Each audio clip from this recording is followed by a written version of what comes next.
네, 안녕하세요. 오늘은 교회의 한계에 대해 살펴보겠습니다.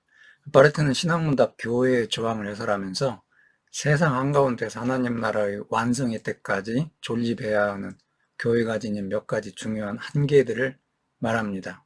첫째, 하나님 나라와 교회의 관계로 인해 생기는 한계입니다. 우선 교회는 단순히 하나님 나라를 알리는 것이지 하나님 나라가 아니라는 것을 분명히 하는 일입니다. 교회는 하나님의 승리가 선언되었지만 아직 영광스럽게 표명되지 않은 이 중간 시간에서만 존재 이유를 갖고 있습니다. 우리는 이 아직 아니의 표지 아래 있습니다. 하나님의 인내의 시간 속에서 교회는 예수 그리스도 안에서 성취되고 심판자로서의 그의 다시 오심에서 영광스럽고 공개적으로 표명될 은혜와 심판을 고지합니다. 그러나 요한계시록 21장 22절의 말씀처럼 하나님의 나라에서 교회는 더 이상 존재하지 않을 것입니다. 바로 그때 선지자 예레미야의 예언이 성취될 것입니다. 예레미야 31장 34절의 말씀입니다. 그들이 다시는 각기 이웃과 형제를 가리켜 이르기를 너는 여호와를 알라 하지 아니하리니 이는 작은 자로부터 큰 자까지 다 나를 알기 때문이라. 그리스도의 몸은 계속 존재하실 것입니다. 그러나 확실히 교회의 형식 아래에서는 아닙니다. 교회는 다만 그리스도의 몸과 그의 지체들의 역사적이고 시간적인 형식일 뿐입니다. 그래서 아직 아니의 표지 아래에 있는 교회는 인간적인 불완전의 모든 흔적들을 지닐 수밖에 없습니다. 그러나 교회가 인간적인 불완전의 모든 것을 지니고 있고 하나님의 나라의 완성의 때까지 하나님 나라를 알리는 제한적인 기능과 역할을 할 뿐이라고 해서 기분 나쁘게 생각할 필요는 없습니다. 아직 아니의 표제 아래에 있는 교회는 분명히 주의 깊게 고려해야 하는 이중적인 측면을 가지고 있기 때문입니다. 그것은 교회가 아직 세상적이고 인간의 약함에 예속되어 있기 때문에 초라한 그런 모습, 면모를 가지고 있기는 하지만 동시에 세상 한가운데서 영광스러운 하나님 나라를 선포하는 교회의 임무 때문에 영광스러운 모습을 지니고 있다는 것을 말합니다. 그래서 우리는 교회를 하나님 나라의 잠정적인 형식이라고 말할 수 있습니다. 하나님의 나라는 아주 가까이 있습니다. 하나님 나라의 임박함, 이 사실이 강조될 필요가 있습니다. 만약 하나님의 나라가 임박해 있지 않다면 세상을 아름답게 변화시키려는 우리의 노력, 또 교회를 개혁하려는 우리의 모든 운동들은 허사일 것이기 때문입니다. 바르트는 여기서 그리스도인들이 자칫 착각하기 쉬운 매우 중요한 사실을 상기시켜 줍니다. 그것은 하나님 나라를 앞당기거나 가져오는 것은 우리가 아니라는 것입니다. 하나님 나라는 우리의 믿음과 열정, 소망과 노력을 통해서 이루어지는 것은 아니라는 것입니다. 칼뱅이 말한 바와 같이 하나님은 걷고 있는 말을 고삐로 붙들고 계신 것처럼 우리를 붙잡고 계십니다. 이 말은 걸을 수 있고 때로는 뛰어갈 수도 있습니다. 그러나 만약 그 말이 뒷발로 일어선다면 그 말은 놀란 기수가 갑자기 잡아채는 고삐로 인해 고통을 당하거나 아니면 크게 지칠 수 있습니다.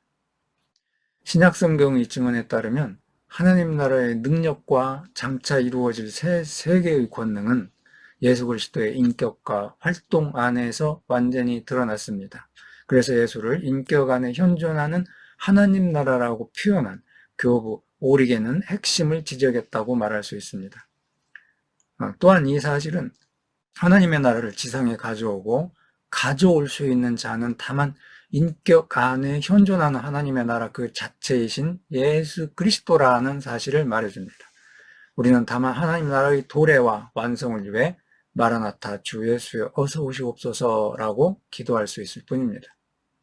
또한 교회는 그리스도의 현재적인 통치 그리고 장차 완성될 하나님의 통치의 유일한 형식이 아니라는 것도 알아야 합니다. 신약 성경에 가면 세상에는 그들의 왕과 주인이 예수 그리스도가 아닌 권세들, 능력들은 없고 자신들의 의지에 반해서조차 그분의 계획을 섬기지 않는 힘들이란 없다고 우리에게 가르치고 있습니다. 그러므로 교회는 단지 장차올 하나님의 나라에 의해서 제한될 뿐만 아니라 또한 그리스도의 현재적인 통치에 의해서 제한되기도 합니다.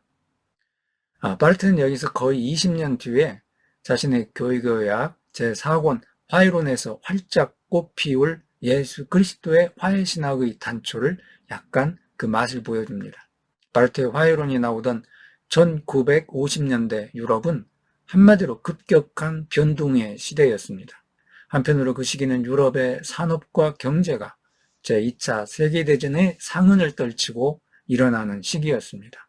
다른 한편 그 시기 유럽 사회 전반에는 세속화의 물결이 급속히 퍼져갔고 교회 출석률은 현저히 감소되었던 시대입니다. 또한 이 시기에 동서양진영의 냉전과 군비 경쟁 그리고 지구상의 모든 생명을 한순간에 파멸시킬 핵무기의 지구적 확산이 시작되었습니다. 이와 같은 세속주의의 쇄도, 냉전의 심화, 핵무장 등으로 대변되는 1950년대의 혼란스러운 세계 상황 속에서 고통당하는 피조 세계의 모든 현실을 예수 그리스도 안에서 일어난 하나님과 인류 그리고 세계와의 화해 사건에 비추어 이해하고자 한 것이 바로 바르트의 화해론입니다. 그런데 제네바 신학문답을 해설하던 때는 나치가 유럽 전역을 세계 전쟁과 홀로코스트의 재난으로 몰아가던 때였습니다. 그런 파국적인 전쟁과 재난의식에 바르트는 이미 화해신학적 관점에서 예수 그리스도의 우주적 주권을 당당하게 선언했던 것입니다. 그래서 바르트는 신학문답을 해설하면서 하나님께서는 모든 역사와 시간 속에서 우리 그리스도인들, 목사들과는 다른 종들을 갖고 계신다는 사실에 놀라서는 안 된다고 말합니다.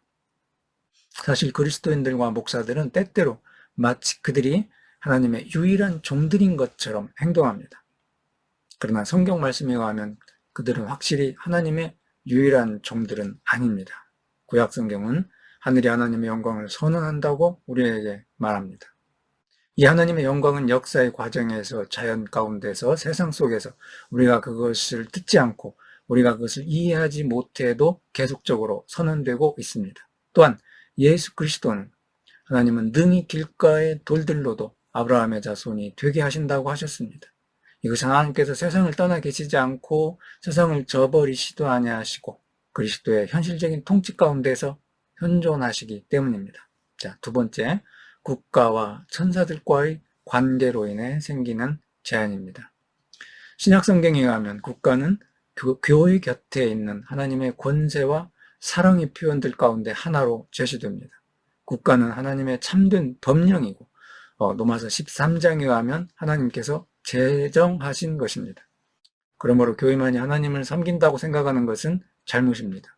국가는 교회와 마찬가지로 하나님을 섬기는 능력입니다.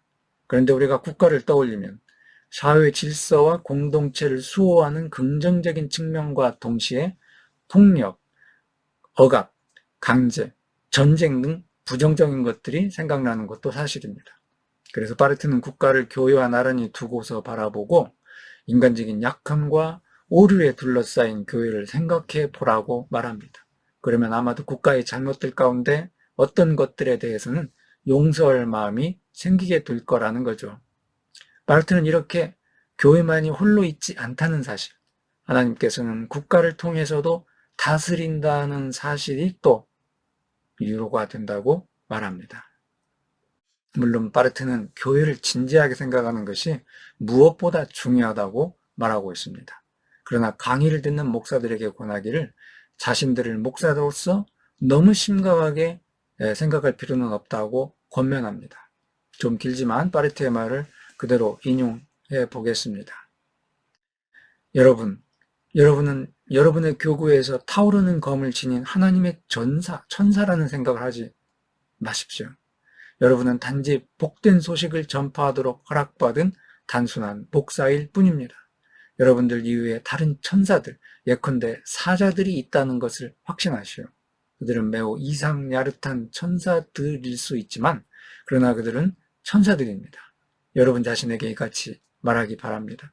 나는 최선을 다할 것이지만 그런 하나님의 나라의 도래는 나에게 달린 것이 아니라는 것을 알고 있습니다. 내가 모든 것을 실행할 수 없습니다. 모든 것은 이미 성취되었습니다. 그리스도께서 살아계시고 세상을 통치하십니다. 나의 목사관은 불의의 바다 한가운데 있는 평화와 정의의 작은 섬이 아닙니다. 자, 세 번째, 교회의 임무 때문에 생기는 한계입니다. 바르트는 방금 말했던 모든 것은 결코 교회의 존엄성을 해치는 것은 아니라고 다시 강조합니다. 교회는 앞서 말했듯이 그리스도의 통치의 유일한 장소는 아닙니다. 그러나 교회는 그럼에도 불구하고 아주 특별한 장소입니다. 예수 그리스도 안에서 하나님이 단지 현존하실 뿐만 아니라 또한 현존하시는 것으로서 선언되고 현존하시는 것으로서 고백되는 장소입니다. 교회는 사람들이 기도하는 장소이고 예수 그리스도에 대한 기억과 그의 다시 오심에 대한 소망의 사귐에서 함께하는 장소이며 주의 만찬에 참여하여 다 함께 그의 살을 먹는 장소이고 그의 피를 마시는 장소입니다. 그래서 그리스도의 통치 아래에 있는 세상과 교회를 행동해서는 안 된다고 말합니다. 교회는 세상에 있는 그리스도의 몸입니다.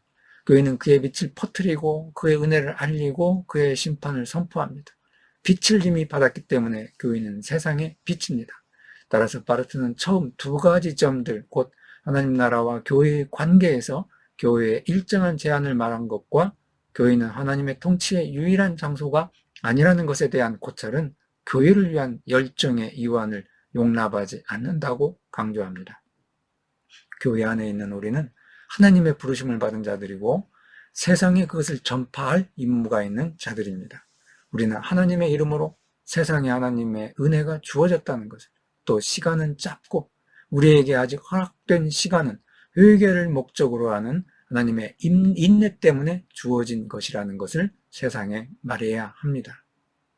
일반적인 세상 사람들은 언제나 그의 시간이 끝없이 계속되고 모든 시간은 자신의 처분에 달려있다고 생각합니다.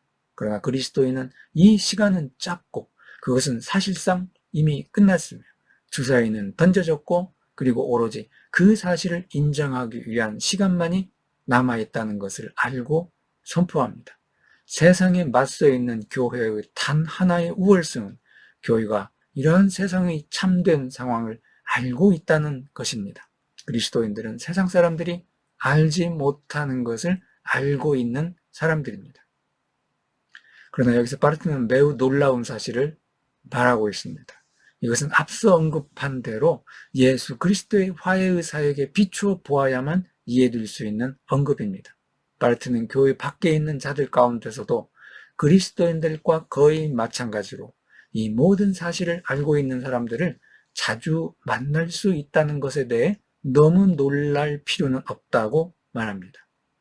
교회에 가지 않고 성경을 읽지도 않지만 그러나 평화롭게 그리스도의 통치에서 눈에 띄는 것을 받아들이며 살아야 하는 방식대로 살아가는 순수한 자들을 만나는 경우가 있습니다.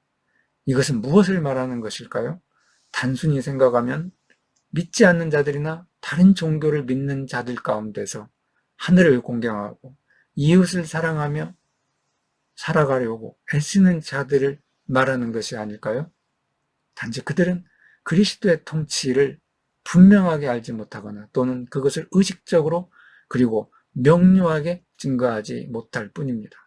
그리스도의 통치를 분명하고 명시적이고 그리고 의식적으로 증거하는 것은 오직 교회의 그리스도인들에게 속한 일입니다. 참으로 안타깝게도 요즘 우리 주변의 일부 그리스도인들의 모습에서는 그것이 뚜렷하게 나타나지는 않지만 말입니다. 감사합니다.